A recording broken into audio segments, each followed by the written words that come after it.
Hey everybody, Éric Grenier here with Philippe J. Fournier for this episode of The Numbers. Philippe, how are you doing today?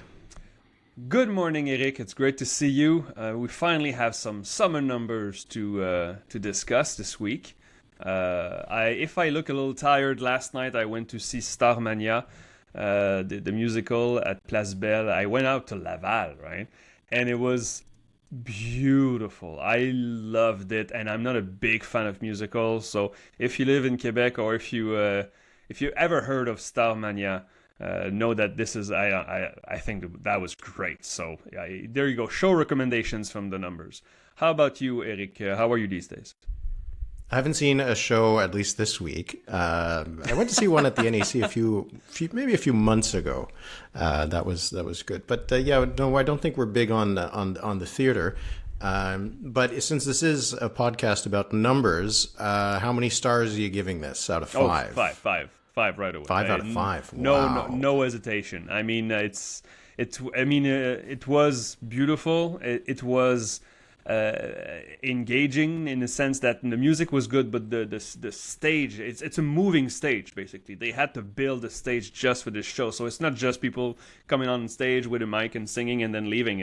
There's a whole play around it, and I was very moved, and I'm not afraid to even say that I choked up a few times. So it was great. Okay. Yeah. Well, I hope you took some notes for one day. We'll do a live show of The Numbers, and we'll have a moving stage just like that.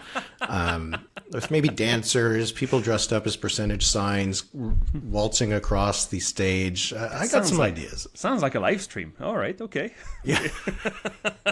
It's actually a live event. People would come to it, and anyway, right. we'll come up with some songs, some real hits.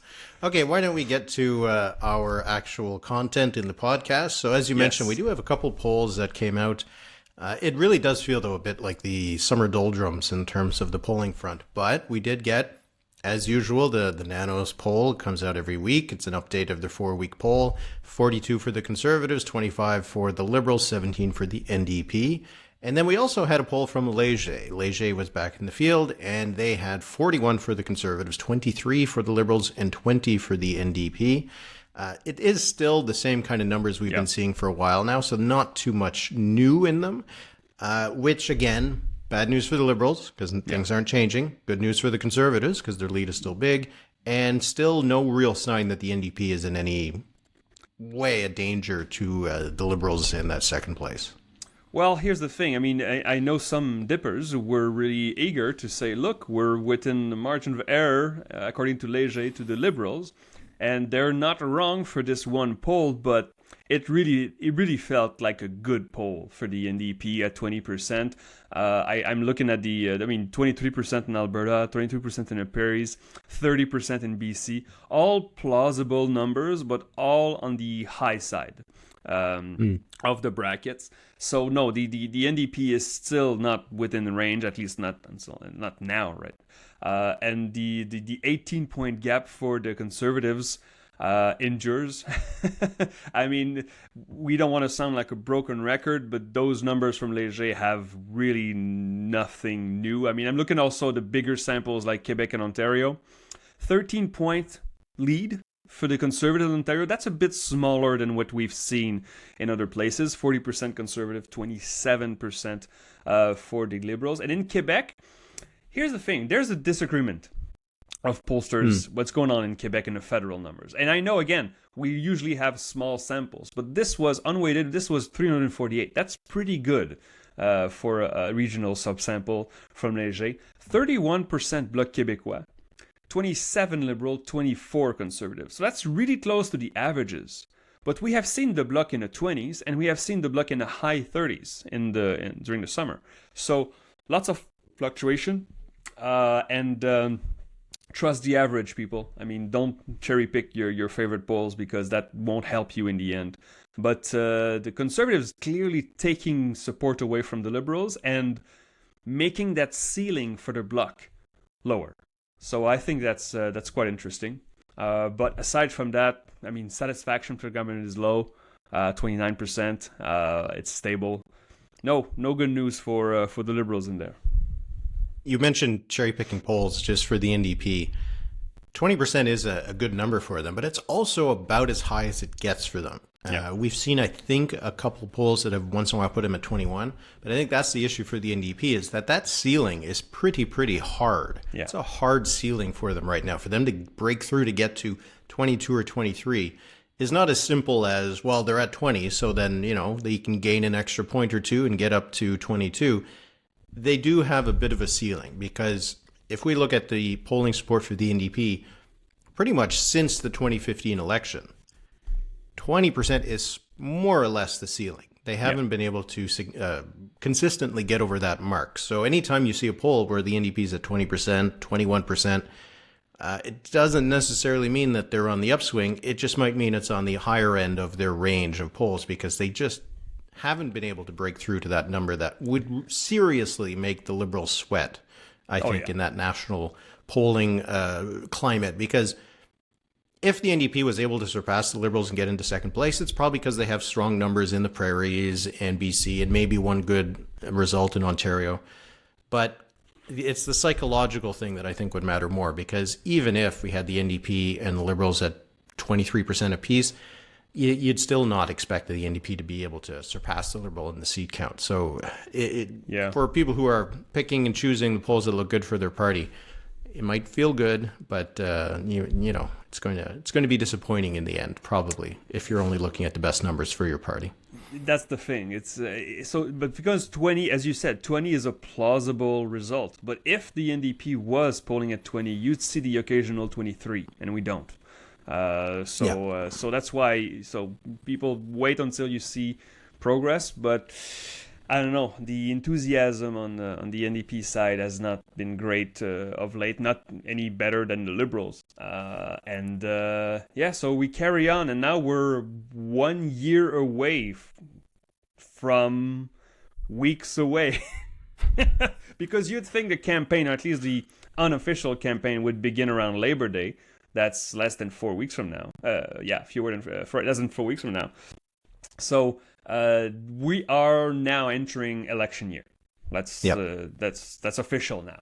And last year, you may remember, we were about to start this podcast in August, and it was at this period that we saw the numbers just grow for the Conservatives. Like, oh, look, it's not a 3-point lead, it's a 5. Oh, wait, it's a 7-point lead. No, wait, it's a 9-point lead. And in September, it was double digits.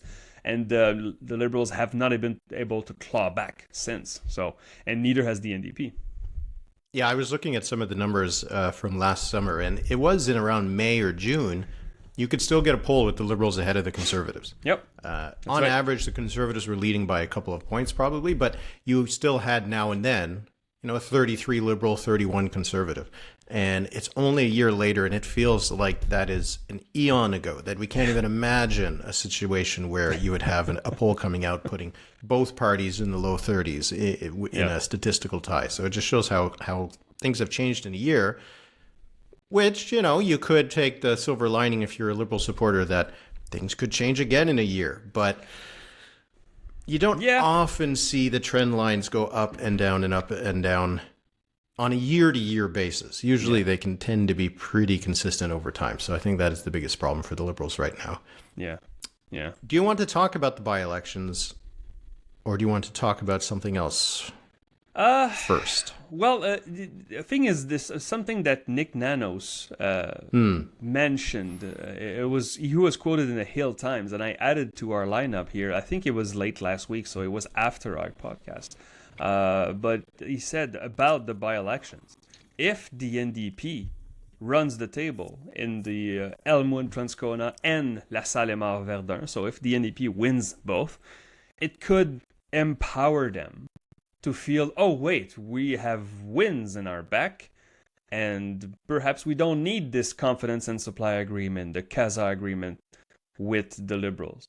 And I remember last week you mentioned, oh, maybe the NDP will take the wrong lessons from a good performance on that night, and that felt exactly like the echo of what you said.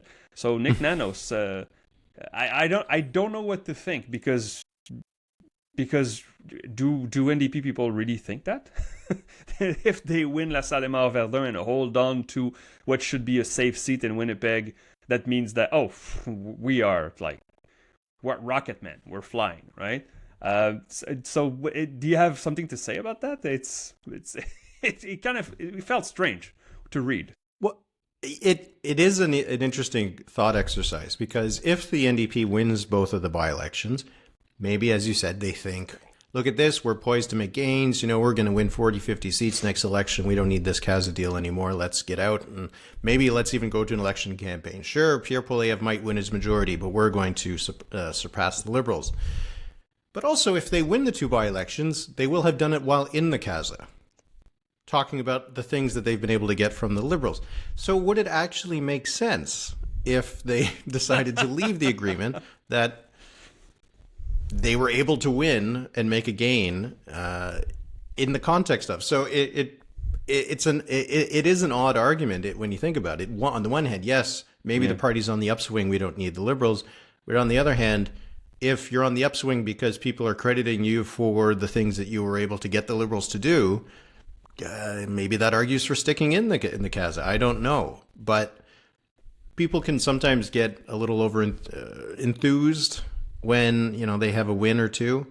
So I wouldn't be surprised if, with some victories on the day two of the House returning, Jagmeet Singh is strutting a little bit around the House of Commons and maybe throwing his weight around. But I'm not sure if it would be a good idea. Wow.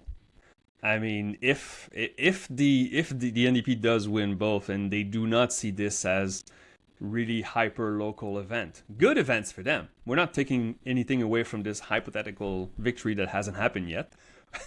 but if it does happen, and they think they have momentum, I mean, the polls don't show that. I mean, and the polls right now, but they had 20% in that poll. Like, didn't you just see? They're 10% in Quebec, 10% in Quebec. So it's in the same poll. So I don't know. Thing is, I guess it surprised me that it came from Mr. Nanos, somebody I respect. I'm not saying it was stupid. That's not what I'm saying. It's just that it felt like such the wrong thing to. If the NDP really thinks that, that's such a strange way of thinking about this outcome. But anyway, so that's all I wanted to say. We'll see if, as you say, if Monsieur Singh comes out, like feeling like staying alive with the Bee Gees in his head and walking around Parliament Hill saying, "Oh, I just won 2 by-elections." I don't know. But yeah. So okay. So about the by-elections, do you want to do our thing now? Yes, we have a little game we're going to play. All right. We do have a couple of provincial topics to talk about, but we want to stick with the federal. So we're very obsessed with these 2 by-elections that are coming up on September 16th, and we're going to talk about them probably every week. So what we had mentioned in our episode last week, our patrons-only episode, was that we should do a draft of the different potential outcomes. So one party winning in LaSalle, Verdun, one party winning in Elmwood, Transcona. And when we look at the plausible outcomes, we came up with 6 kind of variations that could happen, with the Bloc, the Liberals, and the NDP in play in LaSalle, Verdun, and the NDP and Conservatives in play in Elmwood, Transcona. So we are going to actually make a draft of what we think are the most likely outcomes. All right. From 1st to 6th, and we'll find out on September 16th who ends up winning the draft. So to determine the first pick, I have a very, very simple game. Okay. And if you already know the answer, then you'll give you the bonus for it. But in order to determine who will get to go first in this all-important draft, we have to come closest to the number of votes that David Lametti got in LaSalle Verdun in the 2021 election. Whoever is closest to it will get the first pick. Yeah, I have not looked. I have a window open that has the numbers there. So we're both going to guess, and then we'll go take a look at who ends up being closer. It is not over-under. It is the closest to the pin. Closest to the pin. Do you want to go first, or do you want me? You go first, because I came up with the idea. I've already thought about it. So we're talking like absolute number of votes, not percentage. Raw number of votes. Okay. Because he had 43%. Yeah. He had 43% in a riding that has just over 100,000 in population. How many voters were in there? Maybe 80,000. What was the turnout? Maybe, 65 to 70? Oh, God. I'm 43%. I'm going to say a beautiful round number. I'm going to say 20,000. 20,000. Okay. I bet you the turnout in this riding wasn't that high. It was probably under 60, right? So I'm going to say it was a little bit lower. I'm going to put 18,000. All right? So I have 18,000 votes for David Lametti in 2021. You have 20,000. Let me go find out what the number actually was. You didn't and look the results were 20,330 Really? votes. Philippe, you are off by just 330 votes. That is an impressive performance. And because of that, you get to go first in our draft. So the idea behind it is what we think is actually the most plausible combination of outcomes between the two ridings in terms of winners. And go first. You get the first pick. Also, I have my thing rankings. is, You can go first. Just usually, though, we do a snake draft. Like I Yeah. would pick first, you would pick second and third, and so on. But this time, in our text messages that you and I exchanged this week, you said we're not doing that. There's an advantage of having the trivia right. Are we still doing this? So I pick You get first, third, fifth. and fifth. Yeah. Oh God. So I get to. I'm the victim in this, but I'm okay. I don't. I still don't. I feel like we still more or less have a 50-50 chance of getting right anyway. So the thing is, if it were a snake draft, if it was a snake draft, I would have deferred the first draft. I would have taken the second and third. But okay, all right. We'll play by your rules, Éric. Okay.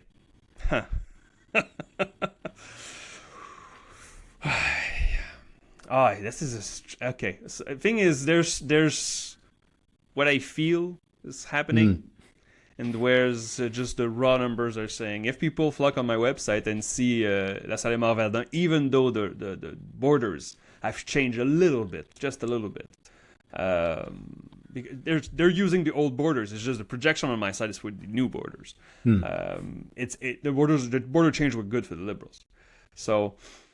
I'm gonna take as the first pick, I'm gonna regret this, I'm gonna take the double NDP.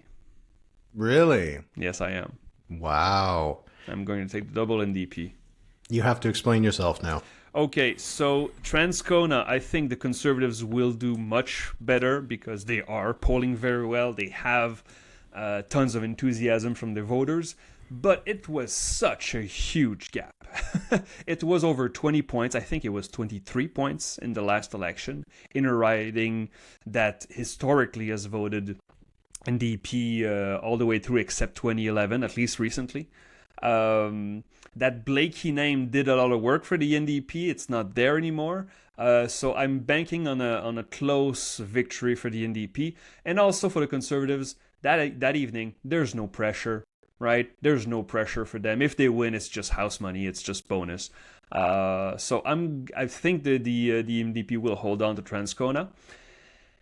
And in Montreal, I feel like we're seeing a different version of the Toronto-Saint Paul story. Like the Liberals should be winning LaSalle Émard. It's just that there are vibes, and the vibes are really bad for the Liberals. And so. The easy pick, I think, the easy first pick would have been to take the Liberals by default, but I think we're gonna see another St. Paul's, and the Liberal will be upset in that riding. So, wow, first pick goes to an NDP sweep. That is you did bold. not expect that. You did not expect that, huh? I had it highly ranked. I did not have it as my first pick. My first pick is going to actually be the first pick that I wanted, which is I agree with you about LaSalle Émard Verdun. The NDP feels like it has the vibes. The Liberals do not feel like they have the game. I don't think the Bloc is more or less a generic candidate. He seems like a pleasant guy, I'm sure, but not a well-known figure. I think the NDP could win LaSalle Émard Verdun, but I also feel the Conservatives are going to win Elmwood Transcona. That is not what I expected. I feel like they have an upswing here. We're seeing what we saw in Toronto St. Paul's. They surpassed their polling, or what their polling suggests they should have got in that riding. I think that the NDP vote might not come out in as big numbers as they need it to, and so my first pick is going to be that we get two flips, The NDP Wow. loses Elmwood Transcona to Conservatives, and the Liberals lose LaSalle, Émard, Verdun to the NDP. I did not expect that. Okay. Wow. That's a... All right. So, well, my next pick then would be... I'm sticking with the NDP in Transcona and the Liberals in LaSalle. I think that's the second most likely outcome. I mean, I could be... Yeah, we'll see. We'll see. I thought this would have been your pick, but no, the safe, comfy, apple pie, Well, that's it. To choose that the two incumbents will end up winning would seem to be the safe pick. But Toronto St. Paul showed that it wasn't the safe pick. Yeah, that's true. So in how do the Liberals then hold on to that seat? Perfect split. The winner gets 30% of the vote. The Liberals have lost in Quebec maybe 7 or 8 points according to the polls, and Nanos has them a bit higher. I mean, Nanos has the Liberals still in the 30s in Quebec. Oh, it's paywalled, so but yeah. And in Montreal, it's just going to be about turnout. What you mentioned yesterday, the date of the by-election, choosing it in the middle of September when life comes back, where people go back to work, people go back, students go back to schools. Maybe having a little higher attention to this riding could be beneficial for the Liberals. As you said, Monsieur Lametti had 20,000 votes, and the Bloc Québécois finished second in that riding in 21. They had 10,000 votes. So they can bleed a lot of votes. Can they bleed that many? Well, St. Paul showed us it's possible, but so my second pick, NDP in Transcona, Liberals in LaSalle. What say you? All right, very interesting. Okay, so then for my second pick, here's my thinking with this. All right, so what I have left, I could choose that the Liberals win in LaSalle, Verdun, or the Bloc wins. And I have a Conservative win in Elmwood Transcona if the Liberals win in Montreal, and either outcome in Elmwood Transcona based on whether the Bloc wins. So for me, I think that a Liberal win in LaSalle Verdun is much more likely than a Bloc win there, just because, as I said, doesn't feel like they have, I don't know, the gas that they need to get over the line. If they had a really good candidate, I think they might have been able to capture some attention, but I feel like they might not be able to do that. And I think that the Conservatives have a better chance of winning Elmwood Transcona than the Bloc does of LaSalle Verdun, which might be wrong, but that is where I come down on. So my second pick is that the Liberals will win in LaSalle Verdun, and the Conservatives will win in Elmwood Transcona, which would be an interesting outcome for the narratives. The Liberals would say, look at us, we have great news, we held on to this riding, which we should have held on anyway. That's right. And the NDP is going to start saying, ooh, look, we lost this seat, we weren't supposed to. Maybe Singh is not the man we need at the helm. Ooh. So that could cause some problems. So both of my picks have at least one flip. So there you go. So all we have left now, and you get to choose between them, is the Bloc winning LaSalle Verdun, and either the Conservatives or the NDP in Elmwood Transcona. Which one do you think is more likely? Well, the thing is, should I be hedging here? Because I for Transcona, I had 2 NDPs, you had 2 Conservatives. If I take the NDP again, that means I'm putting all my chips in the same. But just to go back to what you said about if, let's say, the NDP wins none of them. To go back to Nick Nanos' quote from the Hill Times, could that trigger the end of Casa if the NDP starts being? Why not? I mean, if it's not working for them. Sure, if you're on the life raft and things are getting bad, jump out of the life raft, I guess. I don't understand why that would make any sense to them, but yeah, sure, why not? It wouldn't be funny if the scenario that unfolds on September 15 is this last pick of our draft, the very last one. Okay, I'm going to hedge. So for the scenarios plausible, that are scenarios that are left, I'm taking top chaos. I'm taking maximum chaos. Conservatives in Transcona and Bloc Québécois in LaSalle, which I think, I mean, for non-partisans, just an observer, that's the funniest outcome. That's the funniest outcome. I mean, that is the throwing the mongoose among the snakes and seeing what happens. Yeah. And so that leaves me with the bloc winning in LaSalle, Émard, Verdun, which I still think is I'd give it a 20% chance, something like that. Yeah. And the NDP winning in Elmwood, Transcona. Why I don't like this pick is that the two seem to be unrelated, right? Yeah. If the NDP wins in Elmwood, Transcona, that means that they are able to maybe get their vote out. Maybe things aren't going so bad for them. But then they also fall short in LaSalle, Émard, Verdun to the bloc, which means the Liberals have somehow lost support to the bloc, or the NDP really underperformed. So it seems like the least likely outcome, that if the NDP is losing in LaSalle, Émard, Verdun, that they're winning in Elmwood, Transcona. But that is going to be my pick. That will be the hardest one to explain. So we'll see if that's what's happened. So there we go. How do you feel about your lineup right now? Well, the thing is, okay, so I took conservative bloc just to not have a full lineup of NDP. I think NDP and bloc is more likely than conservative and bloc. Really? So, but maybe I threw you a bone here. And of course, the last pick, NDP bloc, it's plausible. As you said, it would be not, you couldn't explain it with national terms. You would have to really go and say, well, those are really two local events that are unrelated. Not only unrelated with each other, but unrelated to what's going on in the country. Like, again, very local events. I mean, the bloc winning would require a perfect split from the Liberals and NDP. Like 29% each, and the bloc gets 25.5. So, well, why not? It's possible. So, okay. Looking at our teams, we each have a winner. We each chose a different winner for LaSalle, Émard, Verdun. So, we're evenly distributed there, but you've got 2 NDP wins in Elmwood, Transcona, 1 conservative. I got 2 conservative wins in Elmwood, Transcona, so I guess I'm the bullish on the conservatives. I guess I have more flips than you do, because you're assuming that the NDP is holding Elmwood, Transcona. I have the status quo pick also, the nothing changes pick in third place. Okay. All right. We'll see if we get drama on election night on September 16th. We'll, of course, have our live stream on YouTube, so we will gloat about who wins the draft. We should have some sort of prize or some sort of humiliation for the loser on the live stream night. We'll have to come up. Maybe some people can leave some suggestions for us. All right. What they would like. Our members can rank our picks and see tell us who's crazy and who's not. So, let us know which one you would choose first.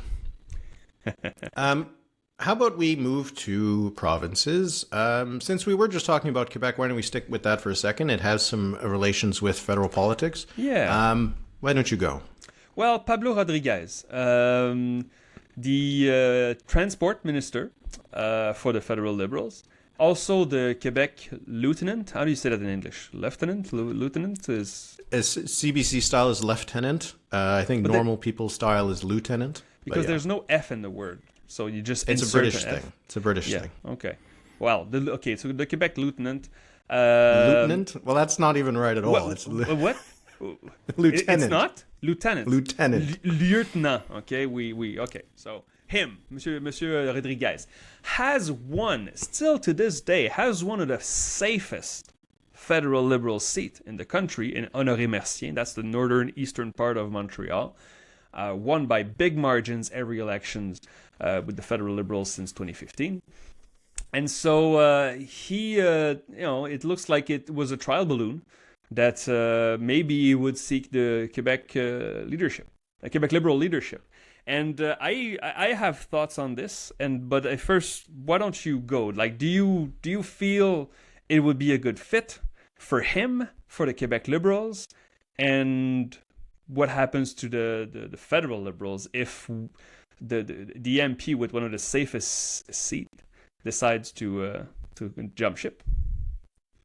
Well, if he decides to jump ship for the leadership of another party, a provincial party in the same kind of family, I don't think that is that much of a knock against the federal party that, he's leaving to go to the Quebec Liberals, although you'd still kind of prefer to be the federal Liberals than the Quebec Liberals based on lots of reasons.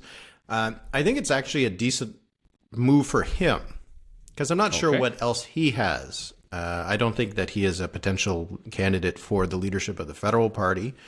He has been in federal politics for a long time. He's been a cabinet minister. Going to run the Quebec Liberal Party, not actually a bad idea for him. I think it is a natural progression for his career, if that's what he wants to do. Is that the right thing for the Quebec Liberals? He is a Montreal MP. He is from the federal party.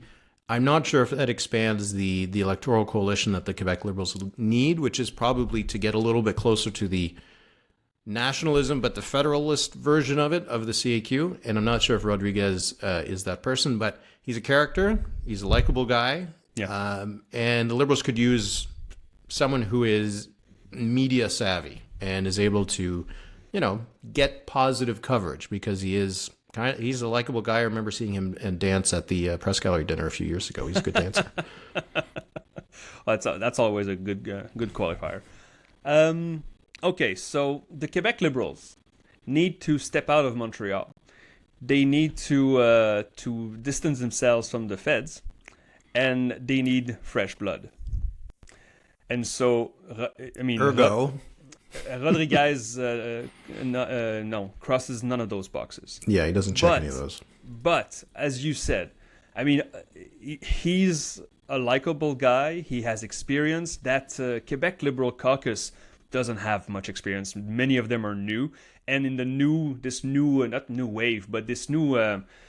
generation of Quebec Liberals for the 26 election in Quebec, there's going to be many rookies, and so you need in there some experience. And so I don't know. I'm intrigued by this possibility, but whoever comes from the federal Liberals at this point, you will have to shed that Trudeau era aura around you.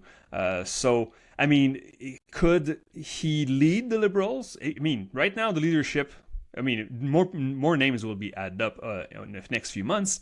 But right now, it's Denis Coderre and Pablo Rodriguez. And so that's a first-round victory. Boom, Rodriguez wins. And it's not even close.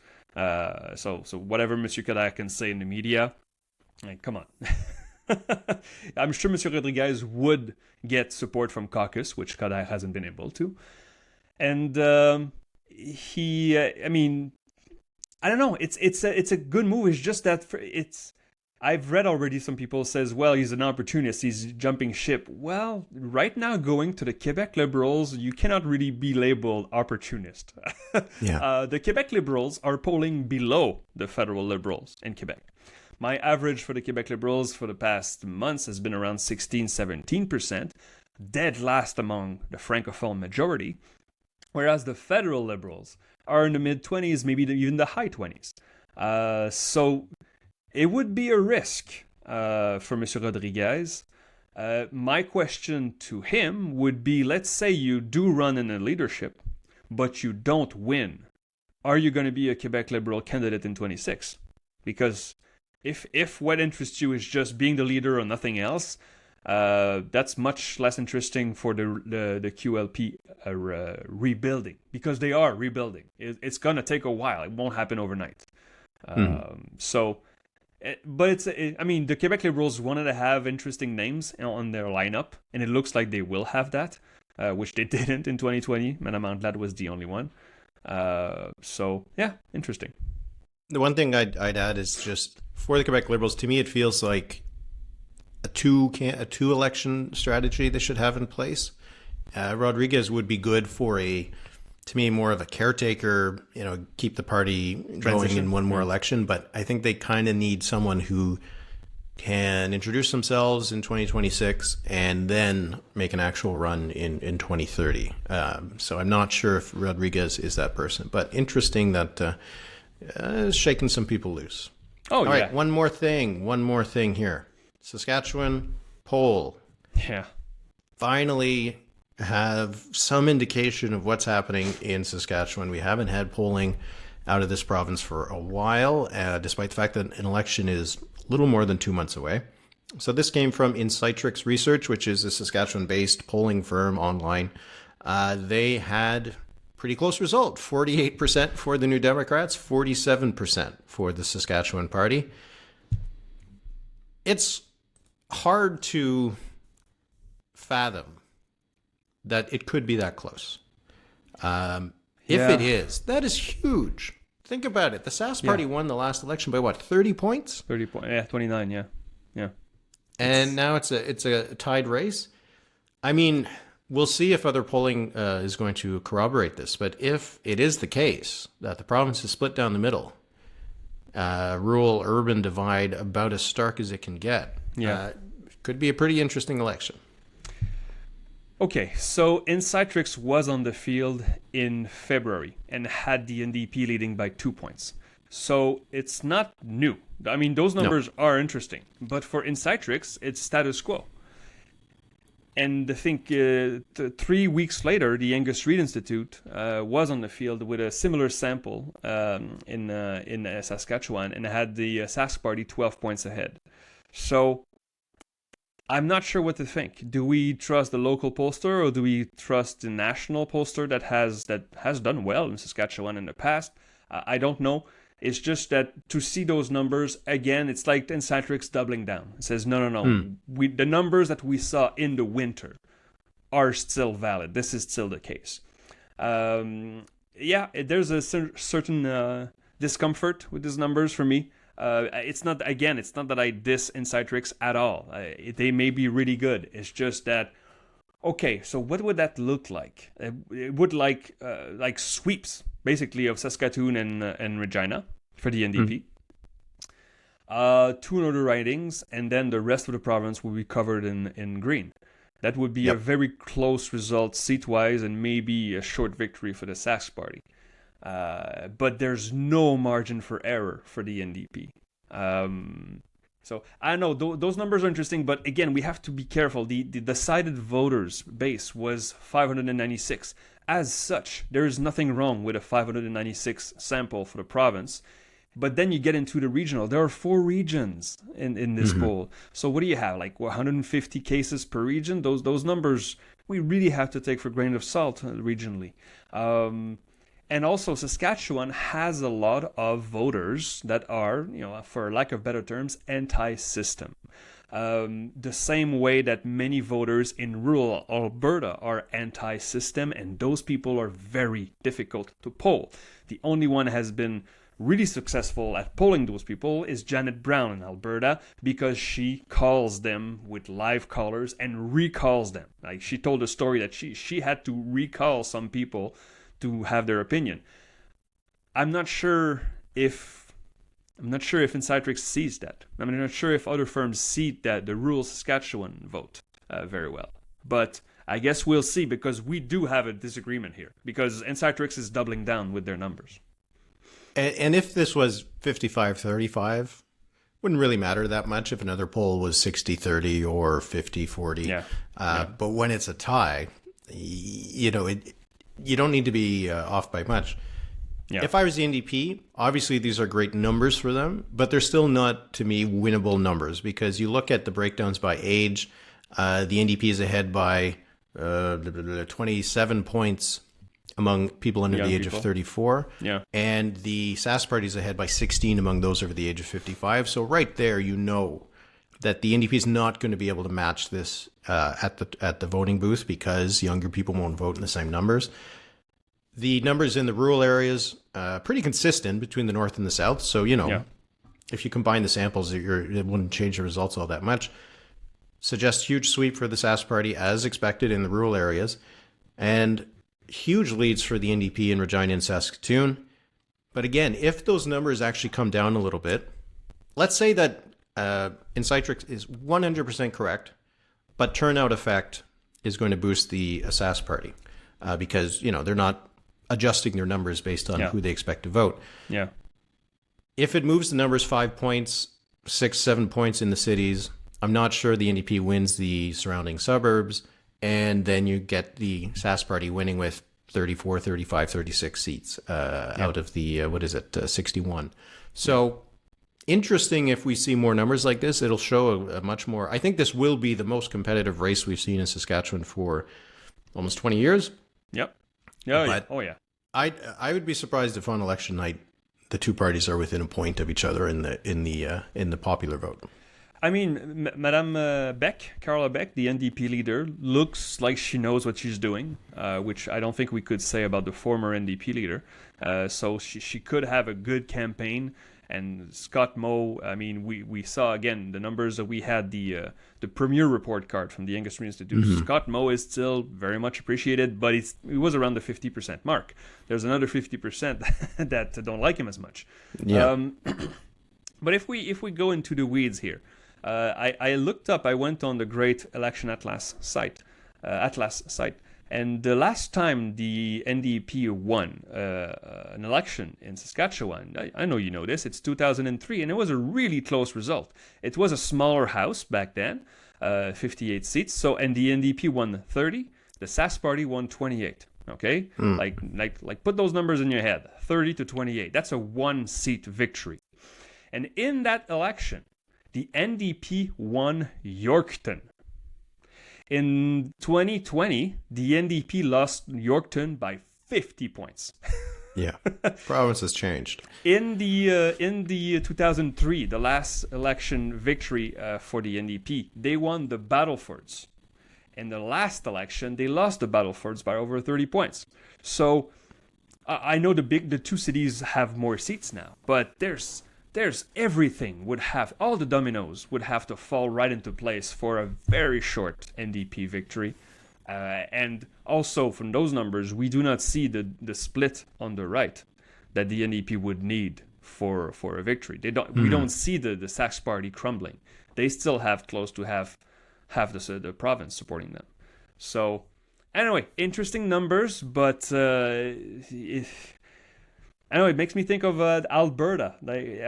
Was the Alberta election close? And it ended up 2,000. I think it was 2,500 votes in Calgary could have flipped the election, but everything had to go right for the NDP. This was in 2023 the best result the NDP could have with the polls we had, and yet they came short. So. We'll see if some more numbers come out of Saskatchewan. Good to see something come out of Saskatchewan. We're happy to see that. Either way, it'll be an interesting election, so we'll see. And hopefully, as we get closer to it, more pollsters will put out some numbers. We need New Brunswick now. Yeah. Yes, come on. All right, we're going to move to the mailbag. We're going to answer a couple questions for the public version of the episode. Then we will have an extended mailbag for our Patreon members, and you can become a Patreon member at thenumberspod.ca, and we appreciate your support. I really like these two questions, so I grouped them together for the public because they're a little timely. I don't know if you've heard about the U.S. presidential election. Oh, is there? Oh, they have a ballot in the fall. Okay, interesting. It's a little thing happening south of the border. It's cute that other countries have elections. I think just adorable that the United States is voting. So anyway, we had Tim Walz chosen as the VP candidate for Kamala Harris, and people seem to be pretty excited about it in the United States. And so we got a question from ASAC on the Discord. If Canada had VP stakes, those VP sweepstakes we heard talking over the last couple of weeks, what characteristics would be important in choosing a deputy PM candidate? And who would the various party leaders nominate? Would it have an impact politically? And Anthony Couto also asked who would be the VP for each of the party leaders in place right now. So we're assuming a different kind of universe where a deputy prime minister actually has a more important role on the campaign trail. Yeah. They usually don't. And maybe they become the prime minister if the prime minister steps aside or something like that in the United States. But anyway, it's political fiction. But first of all, that question. Political fiction is fun. What would be the characteristics that would decide who would be the Canadian VP? Here's the thing. I feel like we've had that anyway for a number of years. Not every election, right? But I remember the Jean Chrétien ads when I was in my young adult days. You had Paul Martin and Jean Chrétien walking in the park and then waving at the camera. Like he was clearly the second in command. He was the finance minister. We've seen that at other times. And in the recent years, I mean, Madame Freeland has been front and center in the campaign. She held rallies without Trudeau, especially in the Toronto area. So I'm I'm not so sure. It's true that we're talking about naming someone before the campaign and running along with them, right? Yeah. Which is something that we don't do here in Canada. What would be your pick? What would be your answer? What characteristic would you put to the VP? Well, I'm thinking about it in the American context. What does a VP candidate usually do in an American election? Usually to fill a gap that is left by the presidential candidate, usually to try to help win the home state or the home region, and maybe mitigate any concerns voters might have about a candidate, right? So when you had Joe Biden, he chose Kamala Harris. He was an older white man. They wanted to have, a person of color, a woman, and who was younger. When you think about someone like Tim Kaine, Hillary Clinton chose him because he was a generic dude and, wanted to have someone that would make people who had some concerns about a female president feel comfortable. When Barack Obama chose Joe Biden, it was because Joe Biden seemed to be kind of an everyman, kind of politician, safe pair of hands. So I think that's often what you see with the VP picks. So if you're talking about the Canadian context, almost certainly you would want someone who speaks the other language. If you're a francophone, you would want an anglophone. Someone from maybe a different region. Maybe someone, if you're a male prime minister, you'd want a female deputy prime minister, or vice versa. And if you're a character, if you're divisive or hot-tempered, you'd maybe want someone who is more steady hand on the wheel. Steady. And if it's the opposite, if you're kind of dull, have someone who's a bit more exciting. So those, I think, would be how it would play out. So then, if we're talking about the leaders currently in place, if they could they don't have to choose someone who has strength within their party, recognizing their contributions. They're just choosing someone who they would want to go on the campaign trail with for 6 weeks. For Justin Trudeau, Pierre Poilievre, and Jagmeet Singh, who would be their VP picks? That's such a good question, though. For Poilievre, okay, so Poilievre is an outer Ottawa riding. We should point out, as you said, Chrystia Freeland, Deputy Prime Minister. Yeah. Melissa Lantsman is a deputy leader with the Conservatives. And I think the NDP has several deputy leaders. They hand them out like candy, I think.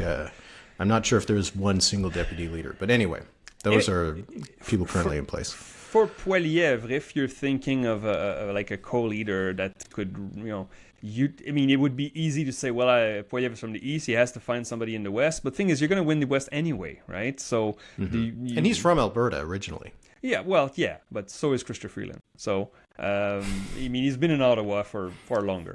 I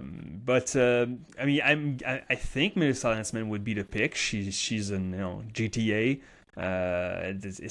She's a woman, very vocal. I know she has some people don't like her, but she's very effective in what she does, and I think she would be the best pick. And she just happens to be the deputy right now.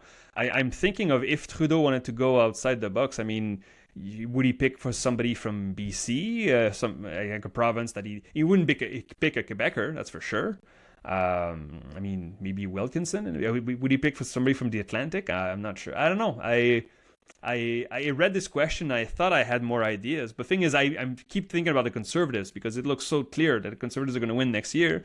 Would Poilievre take an Albertan just to show the Albertan caucus, we're going to win all the seats in Alberta, or almost, but he's going to be part of the decision making, like a Mike Lake or something from just outside Edmonton? What would you say? You have a smirk on your face because you have ideas, right? Go ahead. I want to hear them.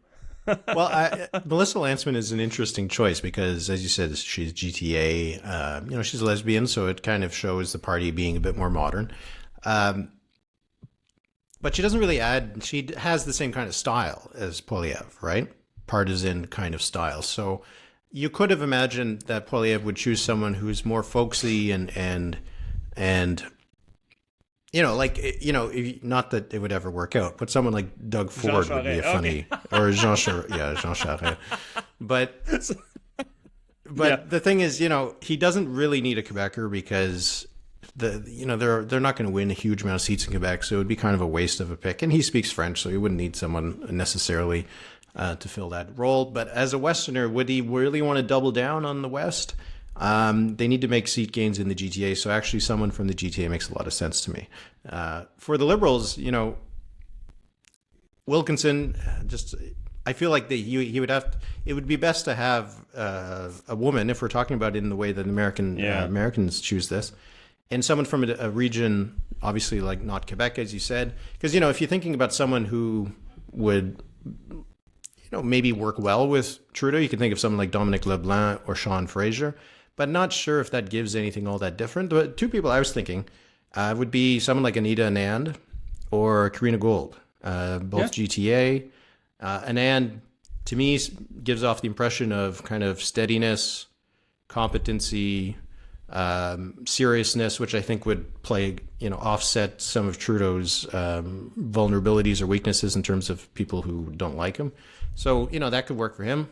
And then for the NDP, again, you'd think, well, maybe they should have a Quebecer. Again, if you really want to use a pick that is going to help you win 2 seats, maybe someone in the West like Heather McPherson, who's in Alberta, kind of a nod to the West, I think they would need. Because Jagmeet Singh represents a seat, Burnaby in BC, but he also is seen as a GTA because he's used to represent a seat in Brampton. So, yeah, someone I think from the West who has that kind of credentials, I think would work for the NDP. But I think that's how I would think about it if I was choosing VEEPs for each of our party leaders. So Trudeau, you would get a PM from Montreal and a VEEP from the GTA, just Central Canada all the way, Atlantic West. It's the Liberal Party. What do you think? Come on, they're not going to... Yeah, let's get Ralph Goodale back, see if they can win something in Saskatchewan. I don't think so. Not going to happen. Yeah. All right, so we'll move on to the Patreon version of the mailbag.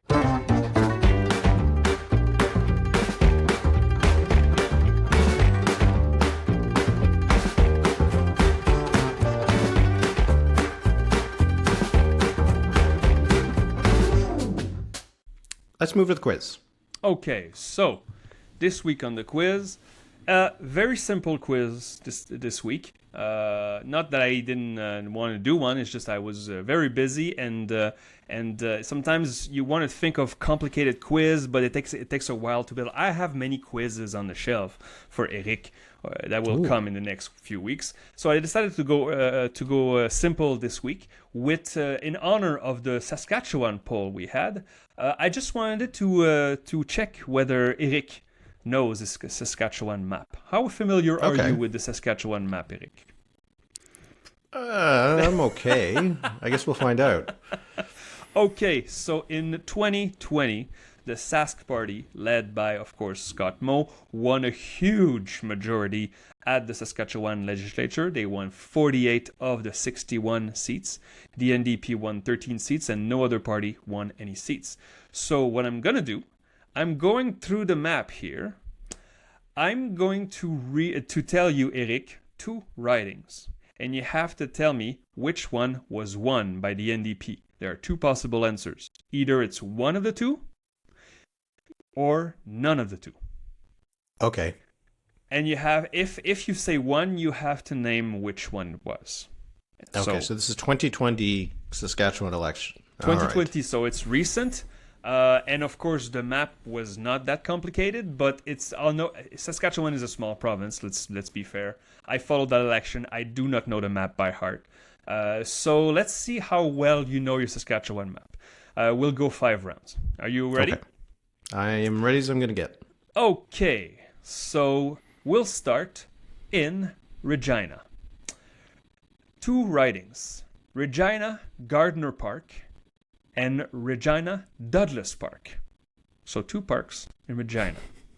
How many did the NDP win? The possible answers are 0 or 1. And if you say 1, you have to tell me which one. If it's 0 or 1, then I'm going to say it was 1 and it was Douglas Park. And it was 1 and it was Douglas Park. So yes. Nicole Saurer won with 60% of the Sawyer, vote. yeah. Saurer? How do you... I think it's just Sawyer. She was the interim leader Sawyer. after Ryan Miley there stepped you down. go. Those are two neighboring ridings, and both were won with 60% of the vote. So different. They parties. sound very leafy and lovely. Okay. What did I choose here? Okay, yeah, okay. Saskatoon, Stonebridge, Dakota, or Saskatoon, Southeast? Okay, I'm almost certain that the NDP didn't win. What was it called? Stonebridge, Dakota, because that's like an outskirt seat. But did they win? What was the other one? Southeast. Saskatoon, Southeast. Saskatoon, Southeast. I'm imagining the map right now. They did okay in Saskatoon, but was Southeast one of them? Oh, I'm going to say it wasn't. I'm going to say the Sask Party won both of those. And you are correct. Yes. Don Morgan won in Southeast, and Bronwyn Ayer won in Stonebridge, Dakota. Which also, by the way, I know the Saskatchewan map changed, but look at Southeast. This is a Saskatoon seat. When we say the NDP needs to sweep Saskatoon, this seat was won by 31 points by the... I know. That's what makes it tough. Sorry, 30 points. 30 points. They have to win by huge margin in... they went to win in the seats they lost by huge margin. Okay, so you're 2 for 2. You're going well. We'll stay in the Saskatoon area, okay? Saskatoon Northwest, Saskatoon Westview. Saskatoon Northwest, Saskatoon Westview.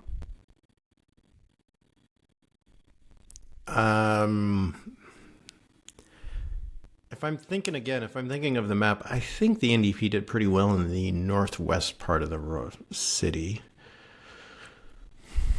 Oh, this is where the John Diefenbaker International Airport is. Interesting. Okay, yeah. So there's none of these are the NDP won both. Is that correct? Exactly. That's correct. Okay. Then I think they won one, and I think it was Northwest. They lost Northwest 62-36, and they also lost Saskatoon Westview by 14 points. So yikes. Yeah. The Sask Party was had a really good campaign last time. Okay, so you're 2 for 3. Still going for silver. I'm sticking with Saskatoon. Saskatoon Fairview. Saskatoon Riversdale. I would say Riverdale, but it's Riversdale. Fairview or Riversdale? Oh, Riversdale, I think, had a by-election at some point. Saskatoon Fairview. Oh, my goodness. Memory of an elephant. That's incredible. Oh, I think they won Riversdale in a by-election, but then maybe lost it in 2020. So I'm going to say they won Fairview, but not Riversdale. They lost Riversdale in 2020, the NDP. And the NDP won Fairview. So you are correct. Yes. 3 out of 4. If you get the next one, you get silver. And silver is pretty good. Okay. What did I choose? I trained for 4 years. I want to at least come out with a medal. Okay. All right. We're going back to the capital. Regina Rockdale. Regina Walsh Acres.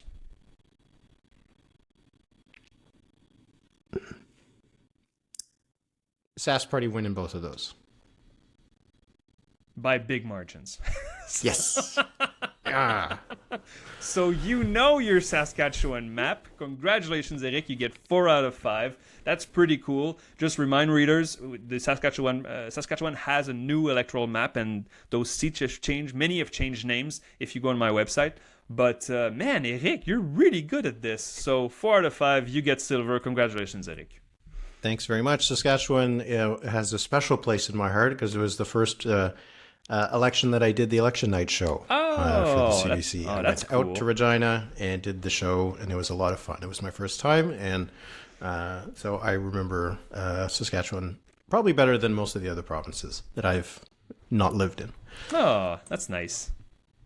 Okay, number of the week. Do you want to go first? Yeah, or do you want me to go first? I'll go first. So a new poll from the Industry Institute about the Olympics. Éric, have you followed the Olympics at all in Paris? I have. I do enjoy. I enjoy track and field and all this kind of stuff, and then I forget about it for 4 years.